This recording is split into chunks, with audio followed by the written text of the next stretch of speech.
Thanks for listening to the AZ12 podcast, proudly presented by Little Caesars. Code 1099 bundle, classic pepperoni or cheese pizza, crazy bread, and 2-liter soda. Also, code LCFREECC, free crazy combo with a pizza purchase. All right, now I am Mike Luke, joined by the great Eric Cohen. Hello, Eric. Long time no chat, my friends. Hey, Mike, glad to be on with you guys. And I told you and Cody this off the air. You guys are killing it. Great job on the podcast. You guys are the top place to go for Arizona news and opinions. I love the post-game shows, especially. That's great stuff. So keep it up, and I'm glad to be on with you. Well, it's a privilege to have you on as well, my man. First of all, where can they find you doing your stuff as well? They can find me at Wildcat Country, which is at Cat Country AZ on X. You can find it on YouTube. We like to position us as the number 2 Arizona podcast.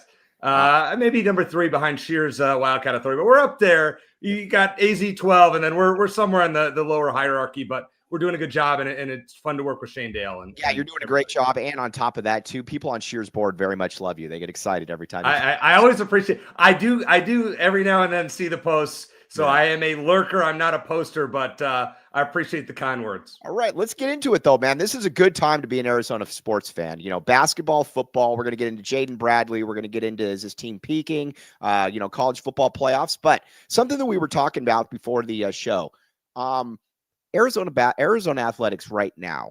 How good is this right now, Eric? Where would you, and let's do some comparisons because that's fun. So we talk about 2023, and I remember when they were, had such a good run in 2023, it was like, all right, is this as good as it's going to get for Arizona? The football team went 10-3. The basketball team had a number 1 seed in the West. And now we're never going to see this again. And now here we are 2 years later. The football team's 9-3, albeit it was against a weaker schedule. I know. Mm-hmm. And the basketball team is number 1, albeit we'll see what happens this weekend in Alabama, and it's earlier in the season. But yeah, I would say, Mike, as far as women's basketball, rebuilding, fine. Baseball just made Omaha, great. Mm-hmm. This is about as good as it gets. Now, what I'm concerned about is the basketball team peaking too early. Right. Are we getting excited in December? If this is March and we can say Arizona went 10-3 with a win in the Holiday Bowl over SMU and they made the Final Four, then we can have this conversation. For now, I'm just I'm walking on eggshells. Like, I'm not there yet. Are you? No, I'm not there yet. Okay. Yes, I would agree with that. I need to see more. Now, our good friend Joseph Delgado in the comments is continuously, he's kind of a negative Nancy. He doesn't, he's always skeptical about something going on. And, if Arizona football goes well, he's like, well, if we had Justin Flo, we'd be a million times better. One of those type of guys. So, but he's wrong. The thing about it, though, when I look at it with basketball, let's talk about it too, for peaking too early. What's weird about it? A lot of times with Lute Olson's teams, you felt that they were peaking early because they were returning a lot of guys, and Lute was a master at the beginning of the season. And, and it kind of, again, they were great. But this year's team, let me ask you this. When I look at it, though, I look at a guy like a Braden Burries that can clearly do a lot more than he's doing. Some of these other guys that are just kind of coming into their own. Where do you stand on it? Because I look at some guys and I'm like, man, they're not even close to their potential yet. Right. Now, I agree with that. You look at Burries. I mean, Aristode's getting better. Koa Pete still, he's a freshman. He's going to have good games. He's going to have bad games. We get that. Jaden Bradley's been phenomenal. I got to say one thing, Mike. I came on last year a couple times and I said that Jaden Bradley is not a point guard, and it was bad for Arizona to have him as the point guard. That was a really bad take by me. I'm going to own that one. He is a very good point guard. He should be an All-American candidate, and that was a terrible take. As far as everything else goes, I love the development of Mo Krivas. I love what ADO has done this year. I'd like to see Burries be better. You put out a tweet yesterday that I thought was very interesting. You talked about Arizona's 26-27 roster. Right. And, going to get, Caleb Holtz in the mix and Cam, Holmes, everything like that. What, you really think it's a lock that Braden Burries is going pro after this year? No, I don't. I just think that I personally, I look at Braden Burries and I don't see a great NBA prospect. I think he's good. I don't know that people are beating down the door to get him right now. I think the thing about it, though, is that they basically recruited him and brought him in with the idea that he was going to be a one and done. A lot of times people just go with that, and whether they're ready or not, they're heading out. But the difference, though, with NIL, though, this year or now again, is that I can give you $1.5 million to come back. I don't think that he is for sure gone by any means. It's going to depend a lot on how he plays, where he shows up on boards. I do know that they're going to get Caleb Holt with the expectation. If they do get Caleb Holt, they're going to get him with the expectation that Burries is probably going to be moving on. But let me ask you this. If you have a backcourt next year and you have Braden Burries at the point and Caleb Holt at the 2, what is Eric Cohen's thoughts on that backcourt? I'm in. I was just going to ask you about that. And by the way, Travis in the chat is right. I did say Adia Barnes lifetime contract years ago, and I was wrong. Well, everybody's wrong about Adia Barnes. That was a bad take. I will own all my bad takes. Travis, you're right about that. Yeah, as far as Burries, a point guard, I think it makes sense. If you said, hey, you're the guy. So you're talking, though, about Arizona going and getting a veteran point guard. Right. And paying them a lot. Would you rather have somebody unknown in the transfer portal or Braden Burries taking a step forward as a sophomore? I would rather have Braden Burries. Me too. Yeah, I would rather have Braden Burries. What I like about Braden Burries is this, and even when he struggles, you can tell he's a good kid. He's not sucking the negative energy out of the room. Sometimes you'll see that with guys that are struggling. I like that. He's clearly, I don't know necessarily if he's a point guard or not, but in Tommy's style, does it really necessarily matter a ton if you have a true point guard per se or not? These guys are going to have the same roles. You put him next to Holt, and all of a sudden, that's a supersized backcourt. You've got a guy that's 6'3", 6'4". You got a guy that's 6'5". We can talk about some of the other positions. But what I like about what Tommy has, though, is you have all these theoretical positions, all these theoretical possibilities. And Arizona could be really, really good next year. And I think that's just the hope, is that every year is kind of like the Lute type thing. And even Miller to a certain degree, where, all right, we're going to go into the year. We might be closer to top 5. We're going to be closer to top 10, but we're going to be somewhere in that mix. So the other thing, I'm going to give you a bold prediction. I don't know how bold it is. We'll see if you agree that I think Karchenkov, if he stays 3 years, is all conference and potentially all American caliber. Yes. Mm-hmm. You're buying that one. Oh, I totally agree. I totally agree. My only concern is that he's not going to be here 3 years. But where do you think he's not NBA ready yet? No, not at all. Not at all. And I don't know, honestly, that he is necessarily a great NBA prospect. I think he's going to play in the NBA, but I don't know that when I watch him, I don't come away saying that's somebody that they're salivating at or whatever. But what's amazed me about him is he's been a jack of all trades for everything. He's been able to defend. He's been a great defender. We'll get to that in a second. He's been rebounds. He's a really good passer. He's a little bit better shooter than I thought he was. Dennis Walsh La Jolla in there with my Yvonne. But you watch him though, and he's kind of fit in seamlessly for what Arizona wants to do. And that's why I kept telling people, like in the offseason, after Carter Bryant left, they're like, oh, what are we going to do? What are we going to do? The coaching staff knew that Carter Bryant, there's a good chance that he was going to declare. They weren't going to get caught totally, empty-handed. And Yvonne is a perfect example of that. You said something else I want to ask you about on the X. You said, I'm really rooting for KJ Lewis and Henry Vesar. Mm-hmm. And I'm kind of torn because when you're guys that are part of a rotation and we're going to be big players in Arizona, and then you kind of bail for money. I guess I'm somewhat happy for them, but I don't know if I would say I'm rooting for them. Can you kind of explain where you're at with that and kind of convince me that I need to? For sure. Well, the Henry thing, KJ was just going to go for the highest bag. And, that was just kind of the way it is. Henry's an interesting situation because, and I don't think I'm going to throw anybody under the bus here, but maybe I will. Henry was told for 3 years that he was a power forward, that his ideal position by the coaching staff was a power forward, a guy that, could stretch the court, can do a lot of things. And in the NBA, that's where they could extrapolate that position out. And he never obviously played it a ton here, but the plan was always that he was being told you're a power forward. And so when Koa Pete committed, he was kind of like, well, what the heck? I thought I was the power forward here. And they're obviously going to choose Koa Pete every day of the week over that situation. And then you look at it and you're like, okay, well, I'm not going to necessarily have the role that I thought I was going to have. North Carolina's offering me that role. What is funny, though, is he's playing a pure center at North Carolina, though, as well. So it is what it is. I look at it, though, and I just think he just basically went for the money. I don't know that he wanted to play center again, even though he's playing it there. But I also look at it, though, too, and I'll say, were they decent enough kids when they were there? Were they decent enough guys? I think they were. I think that, but I think Arizona's also just fine without them, though. Would Arizona be better with Krivas or with Vesar instead of Krivas today?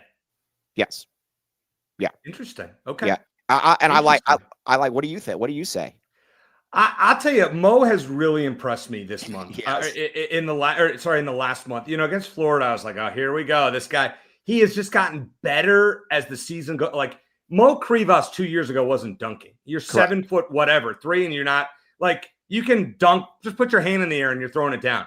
Right. I'm really impressed with his development. So I actually can't. I mean, listen, you're undefeated at this point. Let's see how they do against Alabama. But right now, I can't say that Arizona would be better with Henry Vasar than I mean, Arizona right now is the #1 team in the country. We got a $9.99 super snap from the great Jeremiah Dibble. Yvonne is the perfect glue guy. Every great team needs that. Root for Henry. KJ and his bad body language, not so much. Yeah, that is a good point.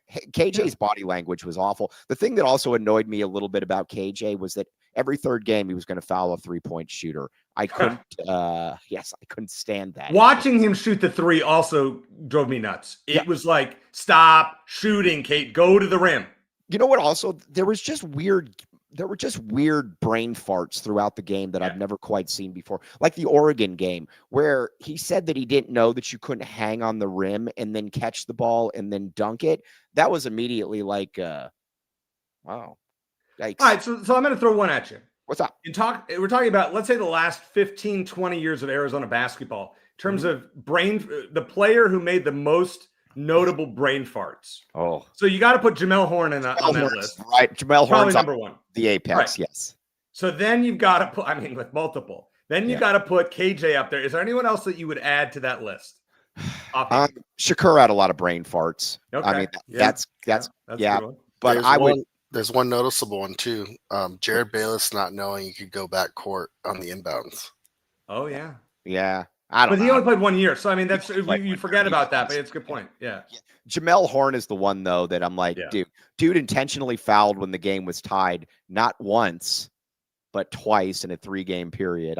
I've never seen. I had a class with Jamel Horn when I was going to the U of A, and he would always tell me about how I was like, man, this Derek Williams guy's awesome. And he's like, oh, he makes so many mental mistakes that you guys just don't see. And I'm thinking to myself, man, pot, kettle, hello.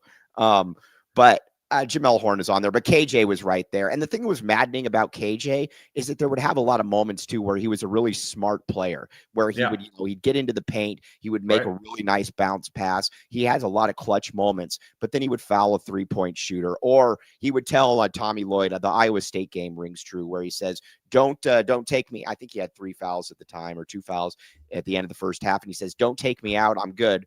And then he proceeds with, before the ball's even inbounded, to foul a shooter or to foul a guy as well. It was, I'm fine moving on from KJ. I'm happy that he's doing well, but I'm fine. I actually think I feel very comfortable in saying that a Karchenkov, and I'll take Karchenkov and Dwayne over what KJ would provide this year. Okay, good. Listen, I can't argue that. I'm excited. I want to temper expectations. I'm not talking national title. I think Arizona is if you were to say the top as far as like the eye test, right? Who are your top 5 teams in no order as far as the eye test goes? All right, let's get a couple reads in here. That's called a tease. You're a professional right there, Eric. Very good work. Yeah. Okay. Thank you. Okay. All right, Copal, we're having a watch party. Dennis Walsh, Joseph, all of you guys in there. McDeath, expect to see you in there. Copal, Tucson's contemporary Mexican food. Arizona, Alabama, bear down with great food. AZ12 watch party Saturday, December 13th, 7:30. Tucson's tastiest margaritas. It is a lot of fun. And like I said, we had a great time last time. I'll be hopping around from room to room. Would love to see you all there. Tucson or Copal, check it out. Cope with Copal. Very good. Eddie Bryant. Okay, what else we got? All right, Jesse's Tattoo Shop. Jesse's my guy. All right, now, sometimes you just find some people by happenstance. I saw Jesse's advertisement on the back of a bus, and so I decided that I was going to call and see if he was interested. Jesse's the man. He got back to me immediately, and I'm going to say that the cool thing about him as well is that he's very approachable, and it's a clean shop. You go in there, and there's not going to be some weirdo in the corner that you don't even know what they're doing, and he keeps leaving for like 5 seconds, or there's not going to be a bird flying around or something like that. It is a sober shop. And again, Jesse's Tattoo Shop, they just got a great business rating, and again, Google reviews. And the great thing about it as well, they do all kinds of stuff. Fine line, color, you name it, they got it. And you can go in there and get a flash sale where they got $40 tattoos. Check it out. Okay. Now, All right. Well, all right. Yeah. All right, Eric. I'm about to scare you. Welcome to the Rock. Let's get some static in there, Eric. You got this.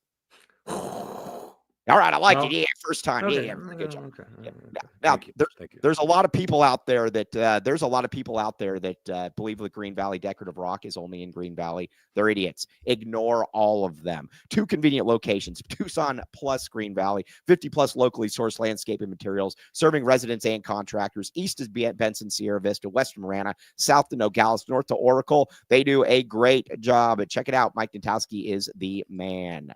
Okay. Now, you asked, Eric, you said the teams that really kind of that passed the eye test for you. Yes. Arizona, duh. Michigan, Yep. You got to put Iowa State in there for what they're doing right now. I didn't. Okay. Yeah, I don't like putting them in there either. We'll get to that in just a second. Then I'm going to also go UConn. I think UConn's still awesome. I do too. I do too. Yeah. I think the top 3 teams in the country right now are Arizona, UConn, and Michigan. You're not throwing Duke in there. Duke is in my 5. Duke's probably my 5th. Where do you go? Houston. Houston, I have somewhere probably about 7 or 8. Do you really? That low? Yeah. All right. Really? My question. All right. Let me ask you this. My question with Houston, where I'm a little concerned, is they get next to nothing from the bench, and I'm concerned about Uzon. I was expecting Uzon to be an All-American type this year. He hasn't been good. That's the one that surprised me. But I'll tell you this. When the tournament selection committee hits, I'm probably going to still pick Houston to make the Final Four. If you were to pick a national champion right now, not knowing regions, give me your honest national championship matchup right now. Arizona, UConn. I think UConn's in there as well, and I would probably throw Michigan in there. Yeah, I think Arizona's a Final Four team right now. Mm-hmm. But those 2 teams just look, when you have guys like Adai Mara who actually got good after the way how awful he was at UCLA. Right. When we saw him play Arizona last year in Phoenix, he was terrible. Well, I don't know how he got good. Well, a lot of times when guys get away from Mick Cronin, it's kind of like with Peyton Watson. Peyton Watson doesn't play at all when he's at UCLA. Then he gets to the NBA, and within 2 years, he's a really valuable role player on the Nuggets. I think guys like Mick Cronin, if you don't allow players to play. So a guy like Adai Mara, he's got to be able to just go through some stuff. He's got to be able, if I travel or I get beat for a rebound, and not just get absolutely skewered every time he makes a mistake. You watch Michigan, they get on him, but at the same time, it's not like they're trying to kill him. And the other thing too, like you look at these front courts, you look at Arizona and Michigan, and you look at UConn to a certain extent, these are awesome front courts. And that's what Arizona's been able to do, is they've been able to beat teams up front. Michigan, you've got Mara, you got Merez Johnson, you've also got obviously Landenberg. They're awesome. I will say this. I think Arizona's got the advantage on the perimeter against Michigan, but with the way that Michigan's killing teams right now, it's really tough. Yeah, I mean, once again, is Michigan a team that's peaking too early? Let's see how they do in Big Ten play. But that would be my one concern. When you see these teams do this well early on, I don't think UConn's peaking. I mean, you got Terrace Reed back last night. I don't think they looked amazing against Florida. They did what they needed to do. But I think UConn you got to trust Danny Hurley. He's probably the best coach in the country right now, I would think, right? Did you see the KenPom thing before the season where he had him as like the 7th best coach for the season coming up? But see, this is why we got the whole KenPom thing. Right. Like, if I go to KenPom right now, Arizona is 5th. Right. Arizona's resume is number 1 or number 2. Right. You can't tell me they're 5th. I don't get it. I don't get it. Like, in some of the stuff, especially early on, I just don't quite understand what exactly some of it's based off, because like you said, Arizona is not the 5th best team in the country by any metric, by any measurement, or just the eye test. I don't know what else to say on that one. It's confounding to me. All right. Dennis Walsh made a good point. One thing about Mick Cronin, name me Mick Cronin's best pro. Great point. I'd have to. I don't even offhand. I'd have to see a list in front of me.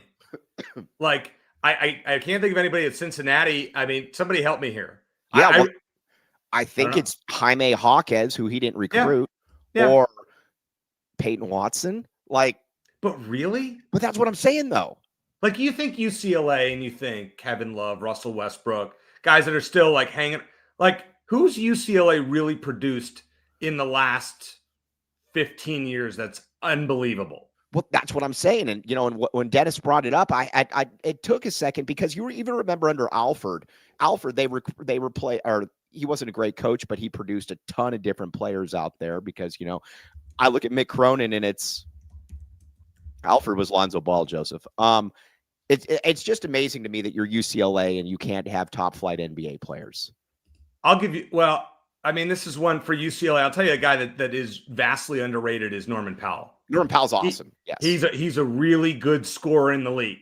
Right. With that said, Cronin didn't develop him. Right. I was going to say Cronin, I can't give Cronin any credit for him. He stinks. I can't understand UCLA's fan base, why they don't run that guy out of town. Well, but then again, UCLA's fan bases. Yeah, they suck. Here's what I get with Cronin, though, that I'll never understand. It's one thing if a coach goes out there and he blasts his team, but then he says at the end, but it's still on me. I'm the coach. If they're not ready, that's on me, whatever the case may be. He never does that, ever. It's always, and it's rinse and repeat. We've got a dumb team. We've got players that don't know what they're doing. We don't try hard enough. Coach, you recruited all those guys. At some point, how is that not on you? Is it time to stop classifying UCLA as a blue blood? Yeah. I mean, I know their history, but really, I mean, I guess they made what? How many? They made a Final Four. They made a championship game, or the Final Four the other year that they lost to Suggs when they made that run. Right. Got to give them credit. I mean, it's further than we saw Sean Miller or Tommy Lloyd yet for Arizona. Right. But outside of that, I mean, UCLA, have they done a lot? I don't know. I mean, you look at it, and I guess you got to throw UConn in there now, which feels weird. But yeah, I mean, you win. Oh, they definitely are. You 6. There's five for me that are above everybody else. You got Duke, you got Carolina, you got UConn, you got Kansas, and you got Kentucky. Now, are some of them going to have a few years? But if you look in the last 20 years or so, those are your 5. Got to throw Florida. Florida's right there. Yeah, duh. Yeah, I mean, they've won three titles in the last 20 years. Yeah, you got to. You got to be in the mix there. And they're a two-coach school as well at that point too. Yes. I mean, yeah, and I'm trying to think. Is there anyone else that I would throw in there? So nobody in the Big 12. You wouldn't. I guess outside of Kansas, you wouldn't throw. We're not Houston tier 2, or is they tier 3? Houston's in that tier, that second tier. I mean, they can get there, but the thing that I worry about with a school like Houston is, are you kind of a one-coach school, or is this something that's self-sustaining? You look at all those other, and that's the thing that I always give Sean Miller a lot of credit for. And I know Fred Snowden, I get all that. People are going to beat me up for it. But Arizona was in a weird spot where they could have easily been UNLV or Georgetown or Maryland, where you had a great run, but you looked at it and it was because of that one coach. Sean Miller put them into that top 10 realm, and obviously Tommy Lloyd's continued that one. I don't know that with Houston, is Houston all Kelvin Sampson? Is that something that can be sustainable? What say you? Yeah, I mean, I think Kelvin Sampson's a really good coach. He's awesome. I mean, he is what he is as far as his past, but the guy, he plays a style. It's like Tony Bennett. Right. I mean, Virginia's not a blue blood, but Tony Bennett had that style. It was ugly. It wasn't great to watch, but Kelvin Sampson subscribes to that. You play good defense, you hold teams to under 55 points, you're going to win a lot of games. Right. Yeah, exactly. So, I mean, he's right there in that second tier for me, but to me, it's those, well, I guess those 6, like you said. What do you, when you think of the blue bloods right now in college basketball, what do you think? Well, I think you nailed it. I think those 6, I would have thrown Florida in there. I'm kind of scanning in my head, going around the country here. Indiana would be one just because they're not tier 1. They're just, I mean, because they haven't done anything in the last 25 years, basically. Right. But like Indiana, still based on legacy, is in the mix there. Right. I'm trying to think, is there anyone else in the Big East we want to throw in? Marquette? No. I mean, Syracuse is a lot like UNLV and Georgetown in that, do we know, are they a one-coach school? I mean, what? Yeah, I think so. Yeah, I think so. I'm not buying it. They won one title. And outside of that, I mean, but then again, hold on. I actually think Syracuse is a pretty good comparison to Arizona, though. Arizona has had more sustained success than Syracuse of late. They've each won one title. Right. Famous Hall of Fame coach, and kind of under-delivered outside of, like, Arizona should have more than one title by far. No doubt. And that's always what I say. Lute Olson to me is a top 15 coach Nova, of all time.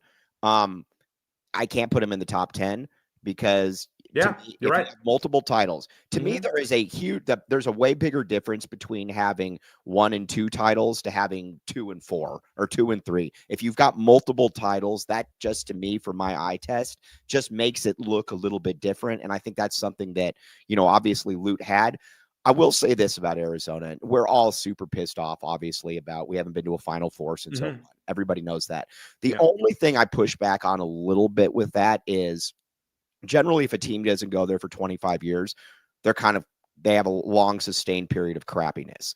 Arizona's got 5 Elite Eights in there with a margin of loss of 2.8 points. So you've also got 8 top 10 finishes. Again, we'll trade all that for a Final Four, obviously, but they've been right there. It's just been a lot of, bad luck, I guess. And I think somebody in the chat, Elboom, Michigan State is a great one. That would be right on under Izzo. It could be in the Syracuse, Arizona mix where you have one coach that sustains. How's Michigan State going to do without Izzo? We'll see about that. And I'm very curious to see how that goes because Izzo is awesome. I also think it takes a unique person to not unique in a bad way. I think Michigan State is a different kind of job in that, you're replacing a legend, obviously. Yeah. And the thing that's been amazing about Izzo is he's generally done this without a lot of next level talent. I mean, you look at their team this year, they're gritty. They've got, Jeremiah Fears is gritty, Cohen Carr, but you never look at him outside of a couple different players and be like, man, that's a first team All-American I'm looking at right there. I want to say this in the chat. First of all, Kobe's a great guy. I enjoyed sitting near Kobe you. Loves you. Kobe messaged me during the game, and he's like, "This Eric guy's fantastic." He was great sitting near him and his family with another buddy of mine who won't be mentioned. Good guy. And he's fine. No, Steve's a good guy. He and I appreciate that it goes to the games, but he has seats right below Kobe's and his family. So it's just fun. I would always move my seats wherever I was to go sit near them because it's just fun talking during the game. He was born in 2000. He's never seen what it was all about. Right. I was in high school the last time Arizona was in a Final Four. You were probably in grade school, I'm guessing. I was a freshman in high school. Yep. Okay, so I was a senior. So there you go. Okay, yeah. All right. Yeah, do the age difference right there. Yeah. Okay. Very good. Got it. A few years. Okay. Ask me this though, Eric. I felt, and this is where I feel bad for people like Kobe. Every 4th year, we were going to make a Final Four.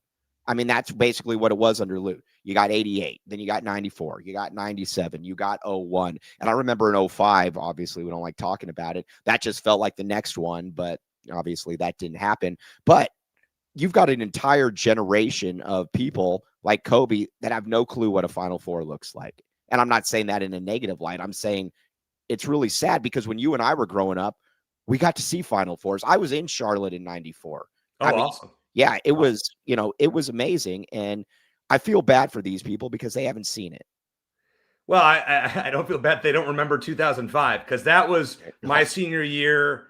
I've never seen Tucson so dead. Yeah. It was like a funeral. Right. And I don't want to sit here and reminisce about all the terrible Arizona games. We kind of did that Wildcat Country the other week. We talked about the ASU football game in 2010. Right. What do you think?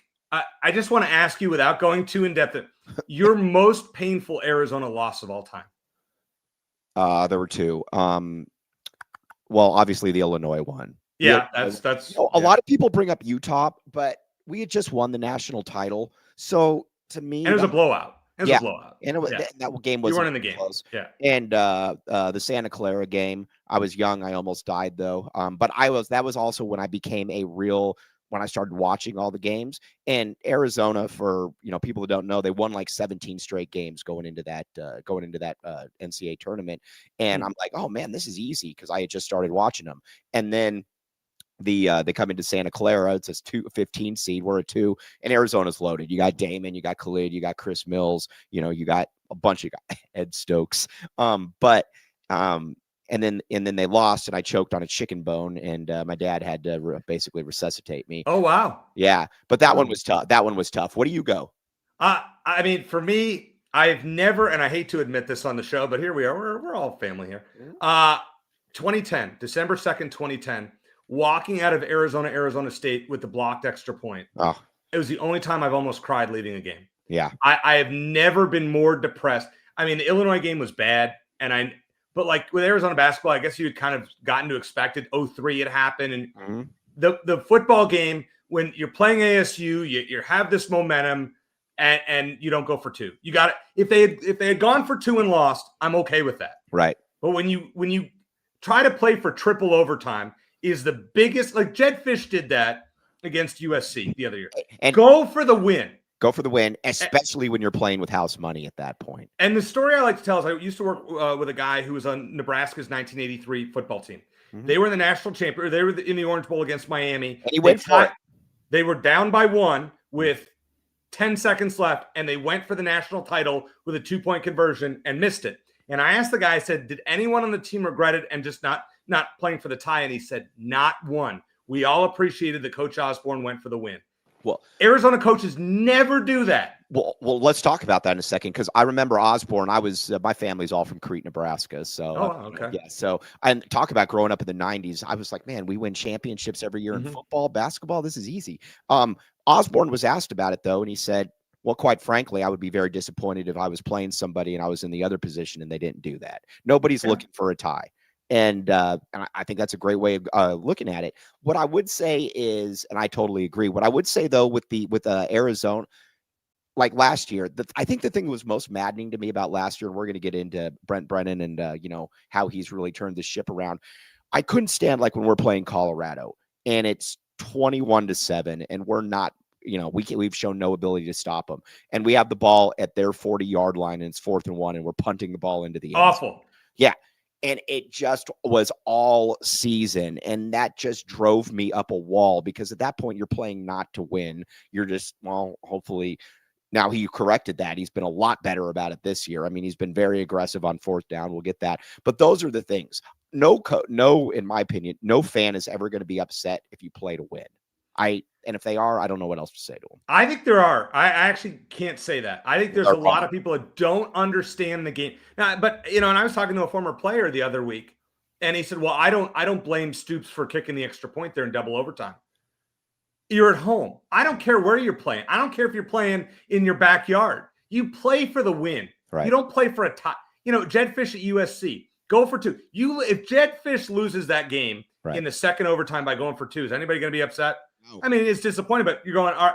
Instead, they went 5 overtimes. You knew they couldn't get 2 yards. You knew they weren't going to win at that point. Right.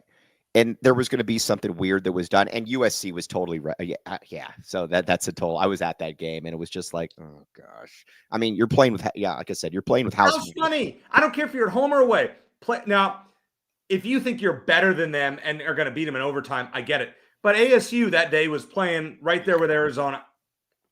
And there also wasn't a sure, with the way that the U of A's kicking situation was, there wasn't these weren't surefire kicks though either. Well, what I heard, and I don't know if you know, or if you've heard this, that kick by Zendejas hit the lineman in the head, Von Dotze, and ruined his career. Yeah, he got a concussion. Yeah. Do you know what happened in the locker room after the game? No, I don't. That I don't know. Okay, so Colin Baxter was the center. Got a cup of coffee in the NFL. Yeah. And Zendejas, and I've had 3 different people tell me this, so I believe it. Zendejas was basically showing up saying, this wasn't a right snap, this wasn't that. And Colin Baxter picked him up literally like this and said, shut the what up. Oh, wow. Yeah, in the locker room. So I love stuff like that. But you had Zendejas. Sooner or later, that thing was not going to work. So sorry to bring up negativity. We're talking Jamel Horn. We're talking Zendejas. I'm sorry. I didn't mean to. I don't want to. Yeah, it's fine for sure. All right, let's get a couple reads in here. I want to get to Jaden Bradley. We're going to get to U of A football as well, but I want to talk to you about Bradley for a minute. All right, now, Baggins, everybody go in there. Use code AZ12 for 15% off. Dennis Walsh did a great job with the real times yesterday, but we need more of it. Locally owned and operated, all food made in-house daily. Every sandwich comes with a chocolate chip cookie. Use code AZ12 for 15% off. Join the VIP Text Club. Free delivery with code free ride. Check it out. Back the bag. Check it out. Can I say one thing, Mike, about Baggins? Of course. I went to the Baggins here in Scottsdale, and they're like, hey, I recognize you. I've seen you on Mike Luke's show. I'm dead. The guy's like, you're Eric. So there you go. I appreciate that. So love Baggins. Did you get 15% off? You bet I did. Code AZ12. You bet. Love it. Love it. Love it. Yeah. Check it out. Baggins, baby. All right. What else we got, Cody? All right. Eris Dental. Now, I had to have an implant. I had to have an implant, not that kind of implant, a different implant in my mouth. And it was only, it was a little cheaper for me. $19.97. They give you the implant, they give you the crown, they give everything for you. And again, you don't have to go to Burundi or something to try to find a similar deal. You got a great deal here. They only offer necessary treatment, owned by a local Arizona alumni, dental implants at affordable rates. Check it out. It's called the Championship Package. Right now, though, get it because it's going to be 2026 after Arizona wins the national championship. Check it out.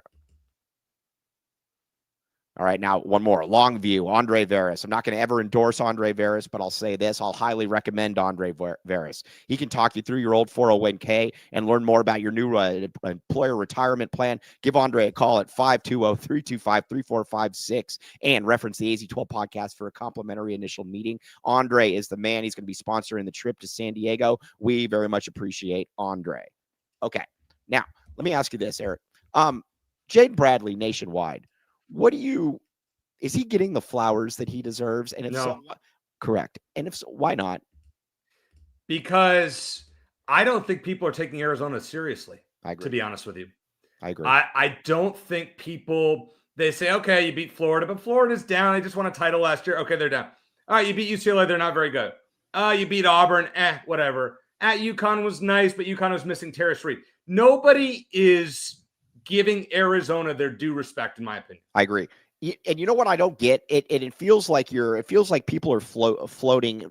Nobody mentions, no UConn fan mentions, oh, by the way, we beat BYU by 2, even though Cato was out. It was, we beat BYU. Mm-hmm. I don't really understand that. Plus, I'm sorry, if you go into UConn and you beat them and they're missing their center, I get it. But at the same time, the Rebe guy or whatever, he was okay for them.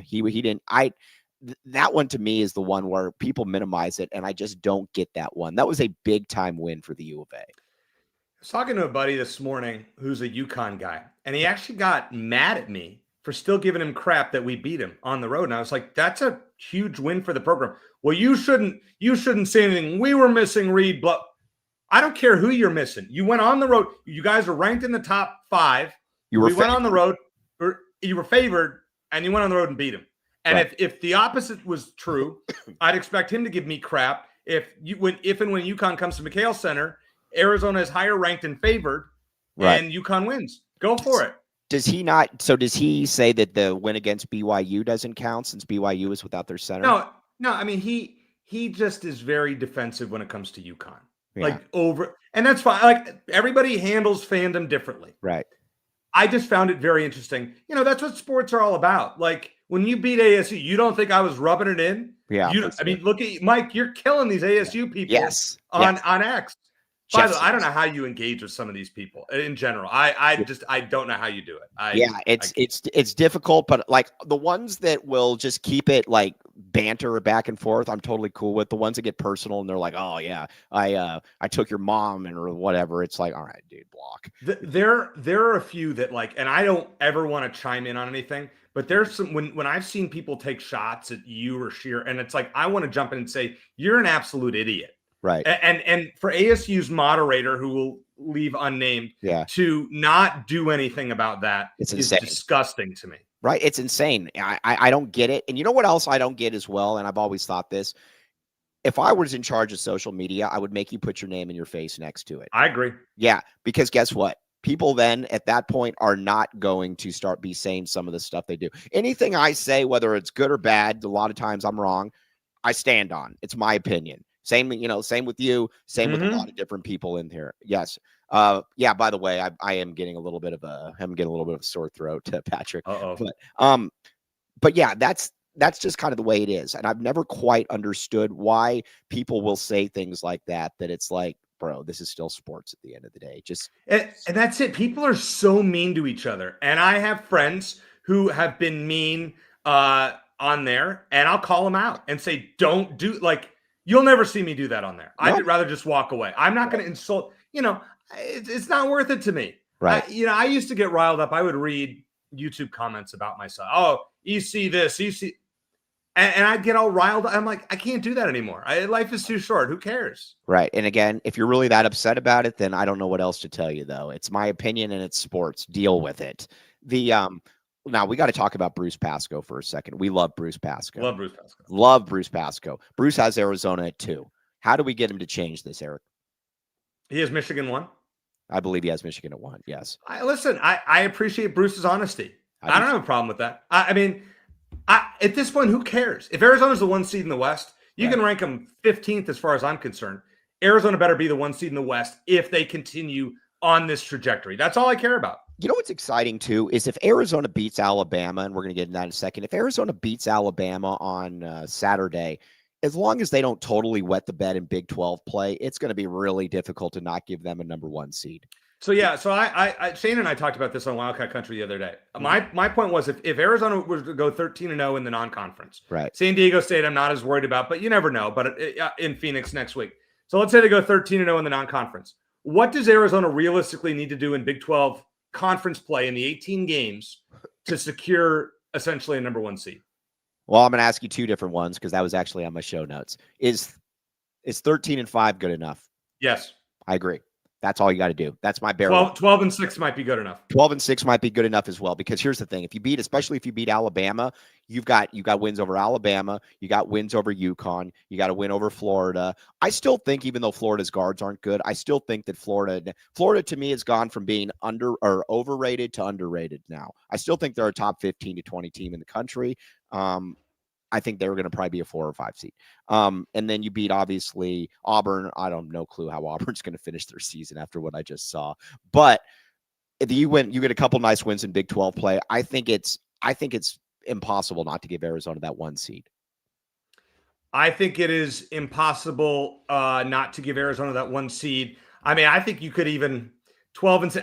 I think we could even make an argument that a 26-7 regular season, or sorry, let me do my math right. Yeah, 24-7 regular season, Arizona should be a top 2 seed in the West. I would agree with that. I think it's impossible not to make that case. Isn't it such a weird position to be in, where we were at this time last year, where Arizona looks like it's like, man, are we going to even make the tournament? We're 4-5, and we're every single game and now it's like, well, can we lock up a number 1 seed before current? Well, and that's it. So it's funny. I'm going to give another bad take that I had last year. I have my share of them. I said that Arizona wasn't going to make the tournament after non-conference play last year. As it's terrible. Glad I was wrong. Right. Terrible take. I'm going to own it. Right. Terrible one. Well, in all fairness, let's be honest. After that UCLA game, terrible. I was done. I was out. They looked, because there were so many things that made no sense just in that game. That game to me was kind of the low point of last year, because Arizona outplayed UCLA a good percentage of the game. And then there was just things that don't make any sense. Like, that was the game where Carter played 8 minutes and he wasn't even in foul trouble. And I think Trey played like 31 minutes or something. Now, Henry started to come alive in that game, but that was the one game where I was like, all right, let's get this game. And it just didn't happen. But I'll say something that Murph told me that I don't think he'll mind saying, is that he said, but that's also the difference when you go into the Big 12.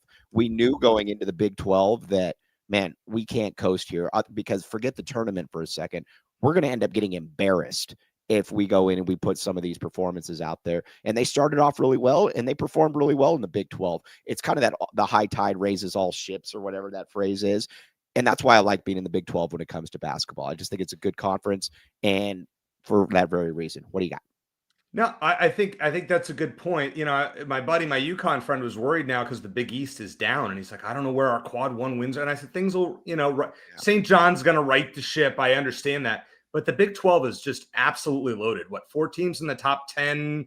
Right. Maybe, Kansas will get better when Peterson gets healthy. This is a gauntlet. And I think the one thing that I just want to say to Arizona fans, just in general, everybody watching this, and myself included, you, Mike, Arizona's going to lose games. Yes. We have to not overreact unless they get blown out consistently. Right. Or now, multiple times in a row. Dennis with a great question for you. Eric, is this the most physical team we've ever had? It's up to any team that has Mo Krivas. I'm not sure is the most physical that they've ever had. In recent times, maybe. But I mean, we're talking, you talk the 90s, those teams are a lot more physical than you're looking at here. Yeah. The basketball itself is a lot more physical than they are now.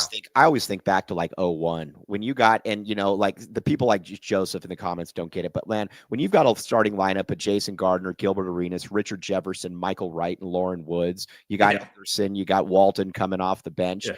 That physicality was just, that to me is the best team I've ever seen here. I know that you're talking about the 97. Look at Gene Edgerson, AJ Bramlett up front, Bennett Davis. Those guys are more physical than the guys right now. The Krivas, but it was a different style. I mean, it was a different era. It's a different era entirely. Yeah. Exactly. Now, let me ask you this: what constitutes success this year for Eric Cohen? That was in your show notes, and that was in mine. So I'm like, all right, we'll meet at the top on this one. Final Four. I agree. Final Four or bust. I'm not going to say national championship. You have to break the Final Four drought. You can't just expect to go, in my opinion, I agree, to go from Elite Eight, Elite Eight, Elite Eight, Elite Eight, Elite Eight to national championship. I mean, it happens, but you got to show progression. You make the Final Four, then in the next couple of years, I think Arizona's championship window is there. I agree with that entirely. And especially too, when I look at this team and how they're able to, about Arizona, this team can win in a lot of different ways. And what I like about this team is that they're not reliant on the three. Obviously, you've got a lot of times where they go into games and their plan is to just kind of beat you up. And they've done a really, really good job at that. And the other thing too, that front court, have we ever had a big man off the bench like Toby Awaka? No.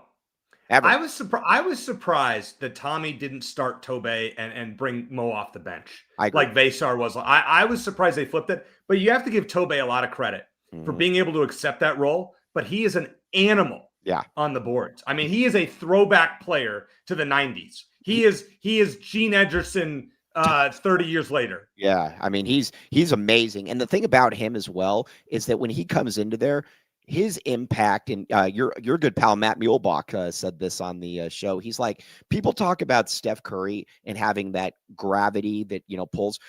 He's like, Toby has that just in a different way. Toby comes in there, and immediately when he's in the paint, he's falling to the ground. Everybody's falling to the ground. He's ripping he's ripping the ball away from other people.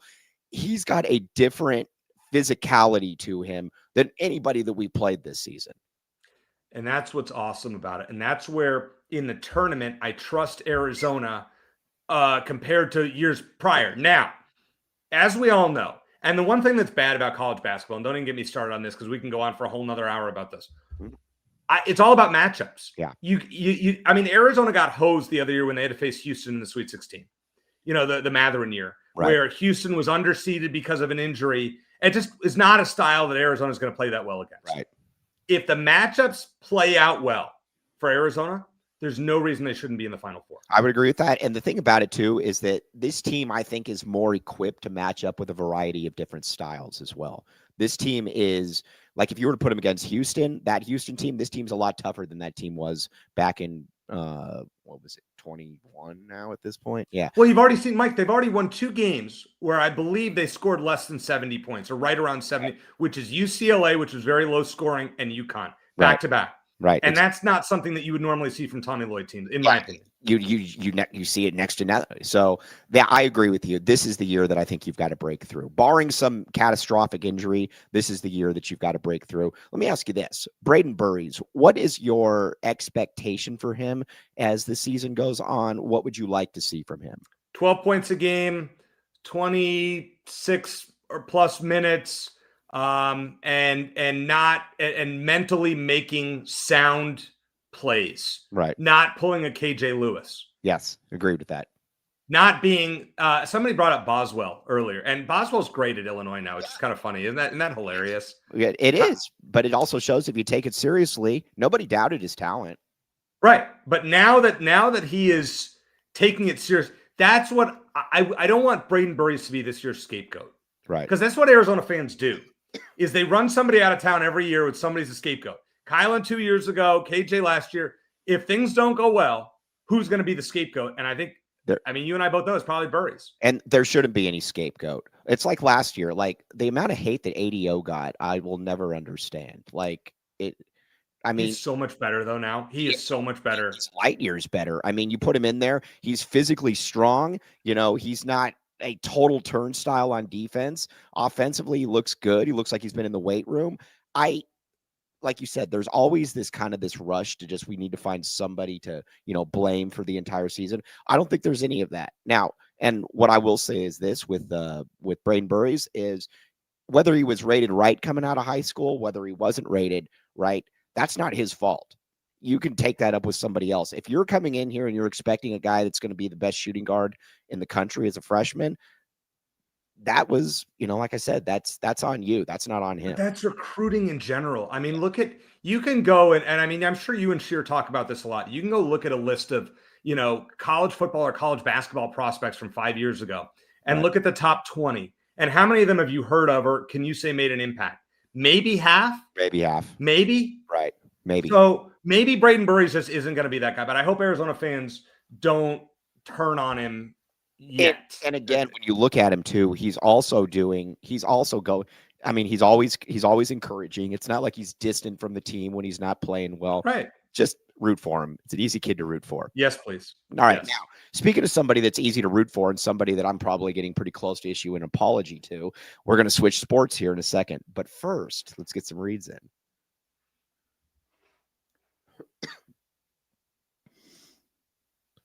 All right, ComfortX HVAC. $50 furnace tune-ups, 10% off when you mention the AZ12. Call 520-222-7012 or book online. Service and maintenance, emergency repairs, installations, replacements. A lot of people have used it, and they are great. Check it out. They get great reviews. Our good friend Anthony Chimino used it. Cody James Martin has used it. Check it out. ComfortX HVAC, back to back.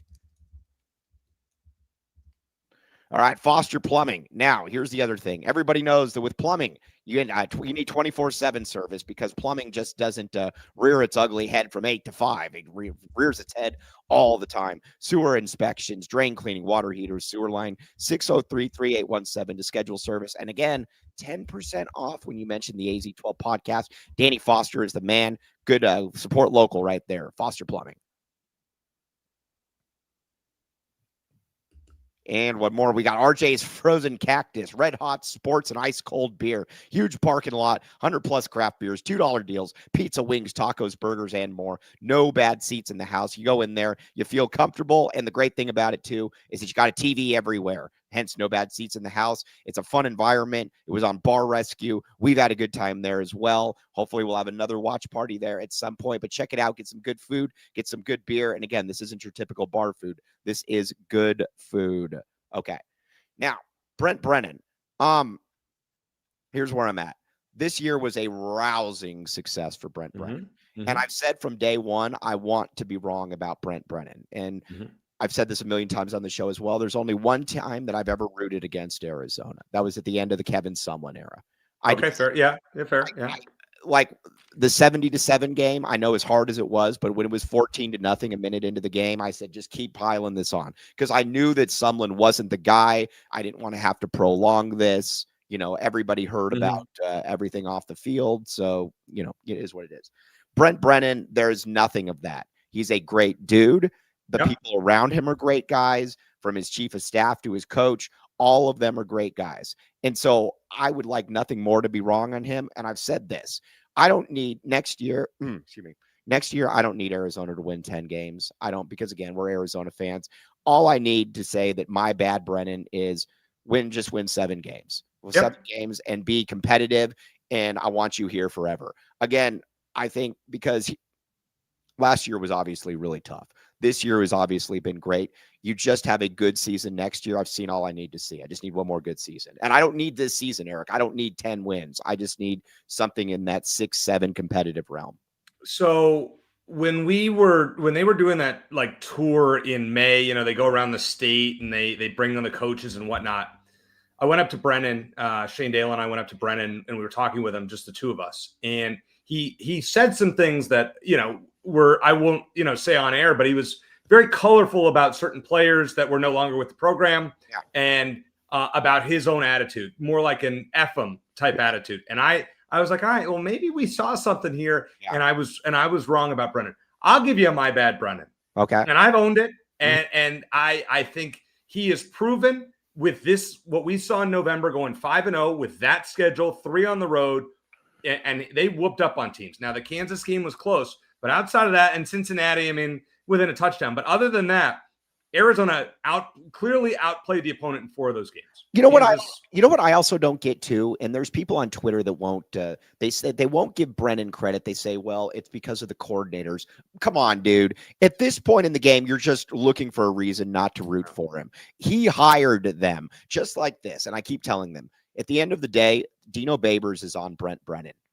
Good or bad, it's on Brent Brennan. Guess what? If that's the case, then Seth Daggy and Danny Gonzalez are on Brent Brennan as well. Those are his hires. They've righted the ship. Brent Brennan gets 100% credit for that. This whole thing about how he doesn't get credit, but the coordinators do, miss me with all of that stuff.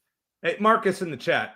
So I had season tickets for 20 years, and I would drive down from Phoenix to Tucson for every game, and I literally did not miss one except for 2020, the COVID year when we all couldn't go. Mm-hmm. I went to every home game and would drive back that night.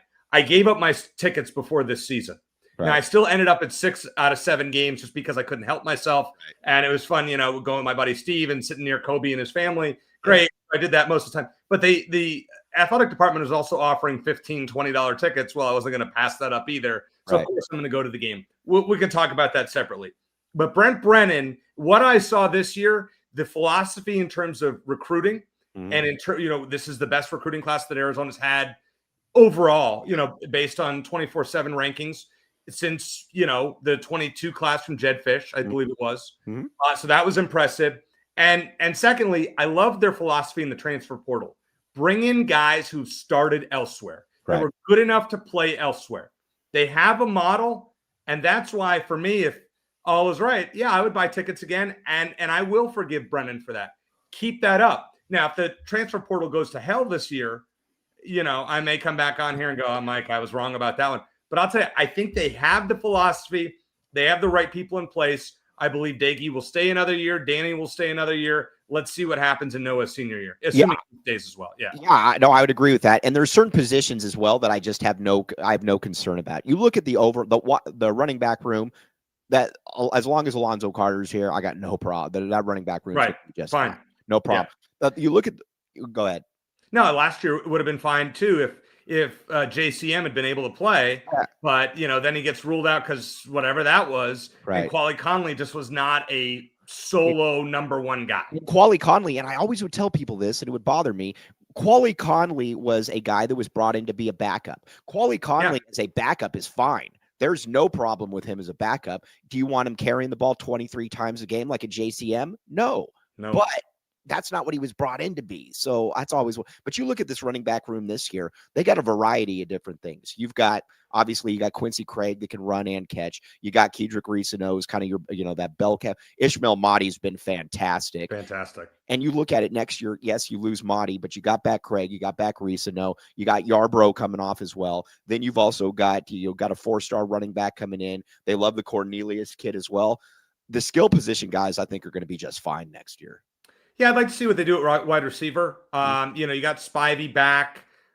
You're losing Hudson. You're losing Wysong. I'd like to see them go get 1 or 2 of those middle of the field guys that are going to be in the slot. That's where Noah excels. I mean, those guys, Hudson was great down the stretch. Wysong wasn't as good as I thought statistically, but he made an impact in other areas. But we got to do something about the special teams. That's the one area where Naivar – he talks a good game. I saw him speak. I was impressed with what he said. But, I mean, that unit was a train wreck. Let's talk about that, Eric. Thank you. I mean, you can tell that Eric's a professional because he's literally these points. We didn't even talk about the special teams in our show. Yeah, but you're so right. What is going on here, dude? I mean, there's a million different things that I can complain about.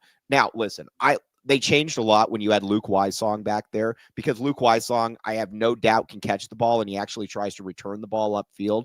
The first 5-6 games of the season, Jeremiah Patterson is fair catching it inside the 5 every single time. What are we doing here? Why is the long snapping such a problem? This is something always. Arizona's never. I mean, it's been a long time since we didn't have to worry about Arizona's long snapping issues. These are the things these are elementary things, though. And like I said, I'm not beating up Brennan because he's done an amazing job this year. Yeah. I would have voted for him for Coach of the Year in the conference. I mean, for what it's worth. But you look at it this year, though. This special teams, what's going on, man? So here, I want to say this about Salgado Medina. Back in, let's see, my senior year, you would have been a freshman. Mhm. Arizona had this kicker, and he was not very good. In fact, I was up in the booth. It was a hurricane game. You remember the Wisconsin game? Oh yeah, was that the Gilbert Harris phone? No, that was Washington State. No, that was the next week against Washington State. Yeah. So the Wisconsin game, I was up for camp radio calling the game. Mhm. And I did this. And Nicholas Folk can fire the shot heard round Tucson if he hits this one. 47-yard kick. They're down 9-7. He misses. Right. I'm going, this guy stinks. Folk, get rid of him. Nick Folk's been in the league for 20 years, one of the great kickers in Arizona history. Right. I think Salgado Medina has the talent. I think he's more Lucas Havrasek in terms of leg strength and like sometimes can be inconsistent more than Tyler Loop, who we got used to was just automatic. Right, exactly. So I don't have a problem. You work with Salgado Medina. I think he can be better next year. The punting is now Lovison had a great kick against ASU, but he wasn't even close to that. Right. The rest of it was like 28-yard. I mean, you might as well bring somebody out of the stands and kick a 28-yard punt. Yeah. What's that going to do? And at that point too, you have to be more aggressive because I know I have a punter that's not going to go. It's not going to go anywhere. You know what's weird? Salgado Medina to me is I would absolutely give him another season because here's the thing. You look at he's weird to me because there's going to be certain kicks that just have no chance of going in from like 35. But then if it's 58 and he's got to be able to make it, it's money down the middle. Like I don't look at him and say, man, this guy's a head case or something. Cause that's one of the things I always look at as a kicker is, can they fight through things? And he's got the leg, man. I mean, you see it, he's got the leg. I would absolutely give him another year. They got to figure out that long snapping situation though, because I agree. Man. Yeah. Marcus in the chat says, who's the greatest U of A kicker, Eric? All right. I'll give you my personal, I think when it's all said and done, based on what I saw in their college career, Tyler Loop is the best Arizona kicker of all time. Okay. Maxon Dejas would be up there. I mean, I've seen clips of him. Obviously, wasn't old enough to watch him. McLaughlin is up there. Steve McLaughlin would be up there. Folk was awful to start his career. So I gotta downgrade him, and I put Havrasek probably 5 at that point. What's weird about Folk too? He actually had, and like you said, he's been in the league for 2 decades. But at the same time, he also was not some automatic guy like a Tyler Loop or something here. Tyler Loop was by far the best kicker that I've ever seen in Arizona. Right. I go McLaughlin, Lou Grozo, Ward, 3rd round pick. But listen, Arizona's had a bevy of really good kickers. Yeah, they have. I mean, when you think about it, like I never saw Max and Dejas, so I can't say. By the way, just from clips, yeah. But from what everybody says, go ahead. By the way, real quick, so we got our Gen Zers in here, the Delgado brothers, and Joseph believes that everything newer is always better. I'm not a Lakers fan. He believes that Shaquille O'Neal is drastically overrated, and he is asking me, and he believes that Shaquille O'Neal played in an era where there were no good centers, when in actuality it was the exact opposite. He played in an era that had much better centers. You had your Alonzo Mournings, you had your David Robinsons, your Patrick. Can you talk to him a little bit about the force of nature that was Shaquille O'Neal? Shaquille O'Neal was one of the great NBA players of our generation. I mean, he top 5 NBA player. He was so unguardable for so many years. Yeah, his free throw shooting stunk, but in the paint, he was such a beast. The NBA today is a joke compared to the way it used to be. Agreed. And I'm not longing to see 89, 87 games, but go look at the Bulls clips from the 90s. Mm-hmm. Anybody that says LeBron James is better than Michael Jordan, they're wrong. Is clueless as far as I'm concerned. And I'm not saying that as a personal insult to anyone because I'm not. Right. They are clueless as far as watching, you got to admit, people from the past. It's one thing with Wilt Chamberlain because you were able to camp out in the paint where there was no 3 second. So he could just stand there. They throw him the ball. He's taller than everybody. He scores 100 points. I get that. Shaq was a force of nature that there had been nothing like him. And I don't think we'll get that point like him in our lifetime. I really don't. Somebody that was 7'1", 320. And what I liked about him as well is that he knew his role. He wasn't going to try to shoot fadeaways from 17 feet. I am bigger and I'm more athletic than you, and I'm going to dunk in your face. And that's what he did. And here's the other thing too. So then Joseph asked me, he goes, well, and I said, well, what about David Robinson? He basically abused him. Yeah, and then he goes, well, Ben Wallace was better than David Robinson. No, he wasn't. He wasn't. You're 13 years old if you actually believe that. And I mean, you look at Tim Duncan. Tim Duncan was far from the flashiest player, but he's one of the 10 greatest players that, the NBA's ever had. He was a cerebral, smart player who understood his role, and the team was built around him. I mean, you look at Tony Parker, Manu Ginobili, and Tim Duncan won 4 or 5 titles. Exactly. Right. You look at the Lakers right now. If you're talking in terms of just talent, LeBron, Austin Reeves, and Luka are better than those 3, and they're not going to win anywhere close. Right, exactly. To what the Spurs did. No, I totally agree. All right, I just wanted to wanted to just get that off the Gen Zers. Get off my lawn, Gen Zers. Okay, now tickets, game day experience. Obviously, it wasn't good this year. I know what everybody says about. Well, it was 88% capacity. You've been to the games. I've been to the games. It wasn't. It was an embarrassment. It was total embarrassment. Let me ask you this, because I had a couple people ask me this on Twitter, and you might have seen it as well when we were going to talk about it. Forget the ticket prices for a second. What do you do about the concession prices? Because that's something that kept coming back. That somebody's like, if I want to take my kid, it's a $10 soda. It's a $10. What do you do about something like that? So I made this point early on in the season. I went to the game and I saw they had the discount menu. So I go up and I order a 16-ounce Coke, and it's $3. Right. And then I see that the 32-ounce Coke is $9. Now, I was not a math major at Arizona, but I do know that 16 times 2 is 32. So the 32-ounce in the souvenir cup, whoop-de-doo for that, should not be $3. The souvenir cup should not be $3. Right. Here's what I would do. I would do something where season ticket holders get a card that they are able to swipe for free concessions, or, you get $200 of free concessions throughout the year on your card. I like it. And that would incentivize people to not wait and buy $15 tickets like I was doing this year. That would get me to go buy, and I'm going to spend that $200 at the concession stand, and probably more than that eventually. Right. Yes. That to me is something that keeps getting brought up, though. They're like, it's not even so much the tickets. It's that when I get in there, it's incredibly expensive. And I just don't. They got to try something. And I'll say this.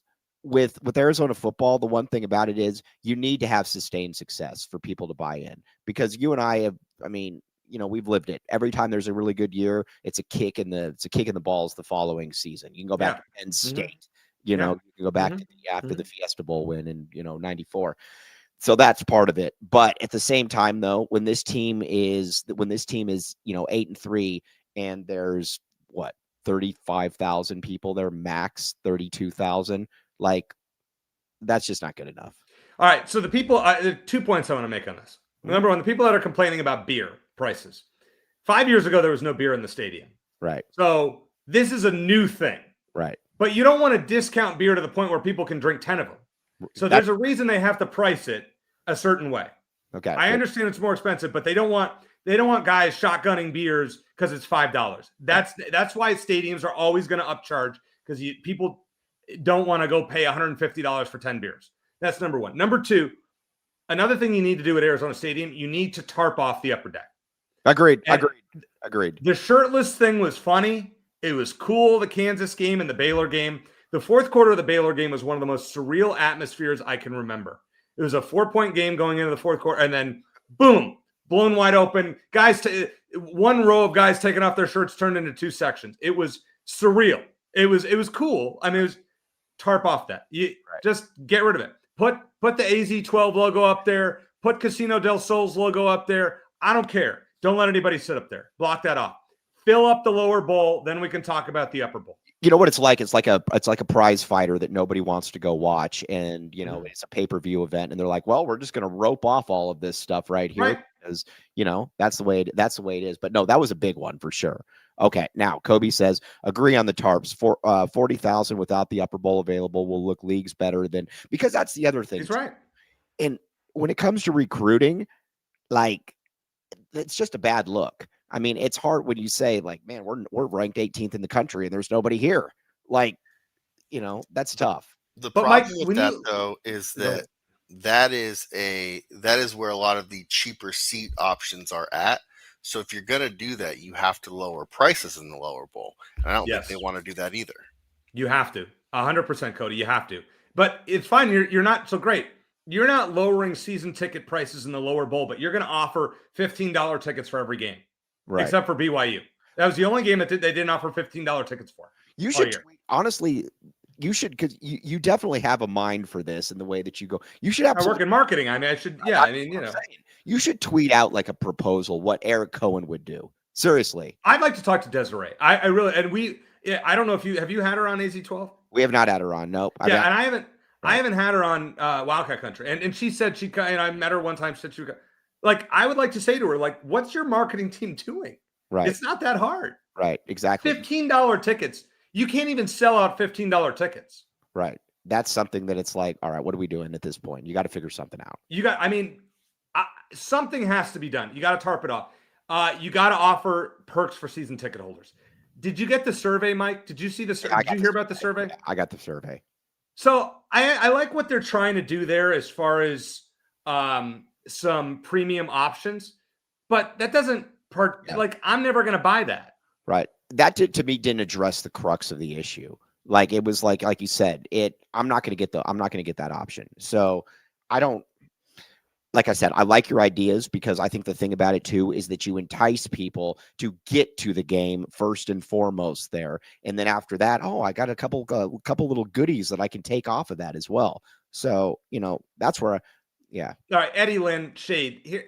People in Tucson, listen, we got to get over the weather thing. I don't like sitting in the sun either. I understand, but I wear a hat. I mean, it is what it, like, you can't blame that the stadium is half empty because of sun.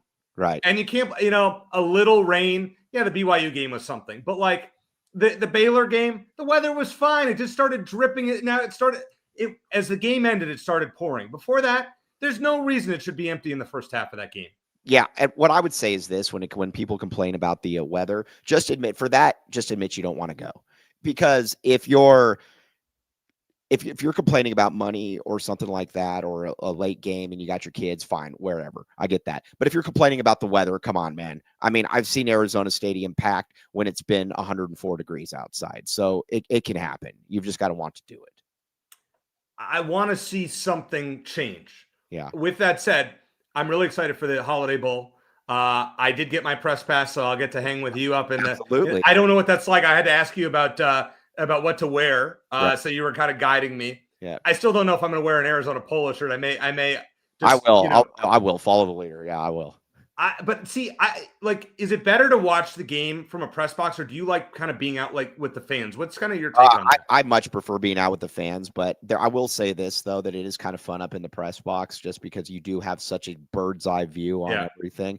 But I do like being with the fans, though. I think I'm going to do a little of both, because there's an end zone section at Snapdragon, as I remember, when it was 105 degrees and they had no working concessions for the first ever game at Snapdragon. Right. Was Arizona. Did you go to that game? I did go to that game. Yeah, I did go to that. It was one of the most miserable football games I have ever been to in my life. Awful.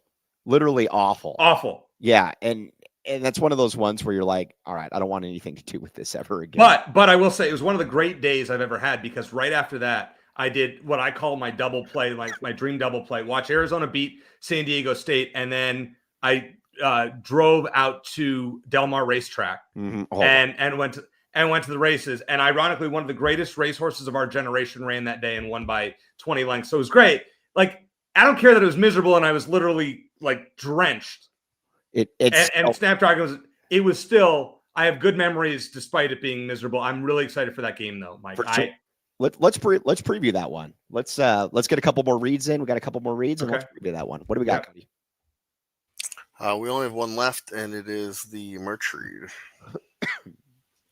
All right. We just had somebody buy $200 worth of stuff on here. Very much appreciate it. AZ12 podcast shop, fourthwall.com. Not just a football school with Wildcat dunking on it. Check it out, the AZ12 podcast shirt. Okay.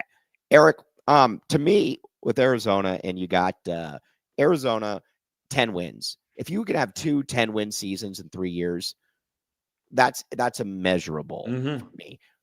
I've never seen it in my lifetime. You haven't either. We've never had 2 10-win seasons in 3 years. What would that mean, first and foremost, a victory? Oh, I think it's huge. But I think I want to look at something else besides the 10-win. I mean, I think that's a great moniker for how the program's doing. 2 different coaches as well. Right. But if you let's go back to 2008 when Arizona broke the bowl drought. So in the last 18 seasons, and you can eliminate 2020 because that was what it was. If there was a 24-team playoff, Mike, by my count, Arizona would have been in it 4 times. Okay, so we got this year. We got 23. We got Rich Rod's 2014. Yeah, and I think the 2009, the year that they played Nebraska in the Holiday Bowl. I agree with that, because you know what's weird about that? Going into that game, I actually thought Arizona was going to win that game. Now, obviously, I was wrong about that, but I agree with you. I think 4 times Arizona would have been in under. So if I told you that every 4 years on average, Arizona was going to be in a 24-team college football playoff, you would. If I told you every 6 years, every 8 years, you would take that. Absolutely. And every single day of the week. And that's why, again, the thing that it comes back to me with Arizona football is just be good. I don't need to be great all the time. I don't need, like, when people are like, oh, next year you need 9 or 10 wins. I don't need that. I'd love to have it, but just be consistently decent. And then every 3rd or 4th year, have a really good team. That's all I really want out of this. Hey, I'm the same way. Make a bowl game, and who knows what the future of the Bowls. I mean, the Bowls are going to be what they are. But if Arizona is a top 25 team at the end of the season every 5 years, we would take that. And have a chance to play for a title in an expanded format, we would take that. And everybody would. What would you what do you look for in this game against SMU? Defense. Yeah. Defense. Agreed. So you got to look at SMU, and I forgot to make this point on my show earlier this week. SMU was 1 game away, probably 2 games away from being in the college football playoff again.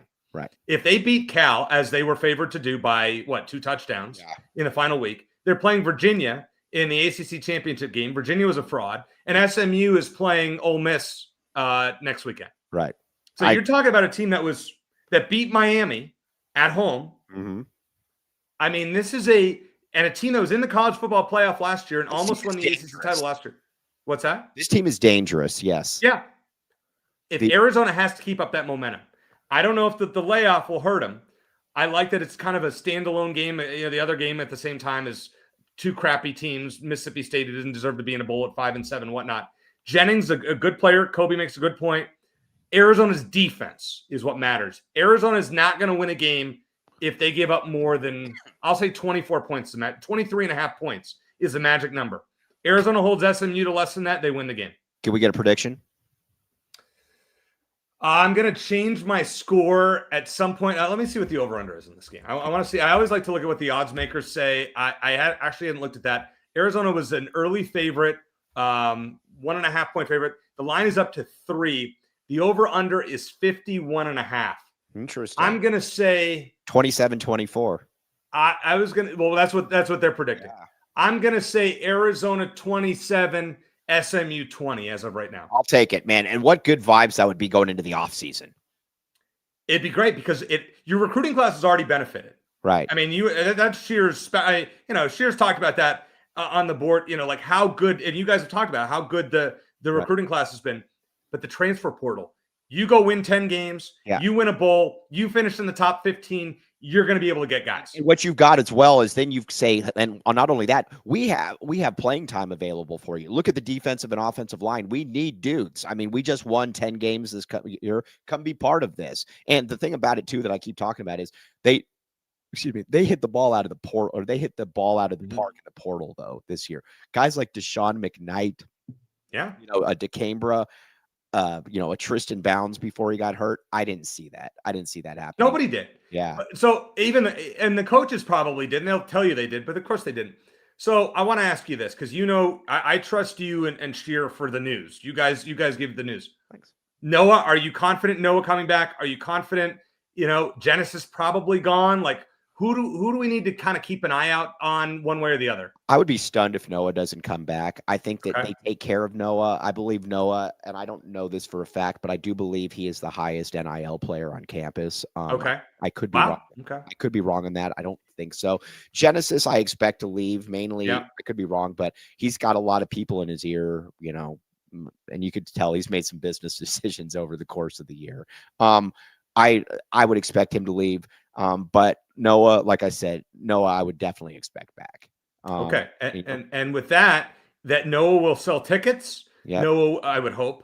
Noah will probably, do you think Arizona with a win will end up in the top 25 to begin 2026. I do. Back. If Noah comes back, I do. I think it'll be something like 24 because you got to remember Arizona's losing.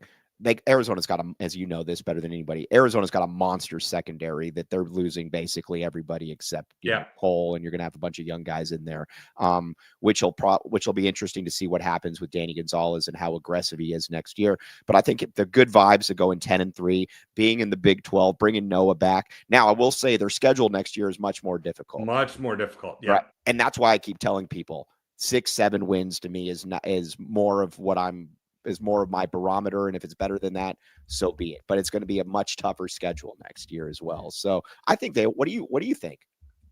7-5. I think the swing game is at Washington State. We don't even know who their coach is going to be at this point. Right. We don't know what their roster is going to be. Right. Like, is he going to take all the guys to all their guys that are worth their crap to Washington State? Right. Or to Iowa State. Sorry. I don't know. With that said, if I were to give a prediction right now, 7-5. I would agree with that. That's where I'd go as well. Okay, let me read these last super snaps here. Jeremiah Dibble, 999. Yvonne is the perfect glue guy every team needs. Root for Henry. KJ and his bad body language, not so much. Agreed. Do we potentially get DeVitas over Illinois? If Arizona wants him, they got a real chance, but I think Caleb Holt's got to fall there first as far as recruiting goes. All right, I'm going to sign off here. I do not feel great, but Eric, you are the man, dude. You're a total natural. Like I said, we got up to 194 lives today. Eric Cohen, you are the man. We very much appreciate you, buddy. Mike, first of all, feel better. Secondly, thank you for having me on the show, and thank you to you guys in the chat for all the kind words. I enjoyed, following along. You guys are spirited, and I love what you guys are doing. Keep it up. And Mike, anytime you want me back on the show, it would be an honor. Yeah, for sure, my man. We'll definitely get you back on here shortly. Definitely before Arizona plays SMU. But where can they find you doing your work along with the great Shane Dale? Check it out at Cohen's Corner AZ on X, Cohen'sCornerAZ.com. I put out NFL and college football predictions just for fun. And check out Cat Country AZ on X to see us a bunch of posts in our weekly show that we do. So glad to partner with you on this one, and let's keep it going. That's great stuff. All right, everybody, get to Little Caesars, by the way. Code 1099 bundle, classic pepperoni or cheese pizza, crazy bread, 2-liter soda, or code LCFREECC, free crazy combo with any or crazy bread with any pizza purchase. All right, for the great Eric Cohen, I am merely Mike Luke, Cody behind the scenes, making us sound better than we should. You have been listening to the AZ12 podcast.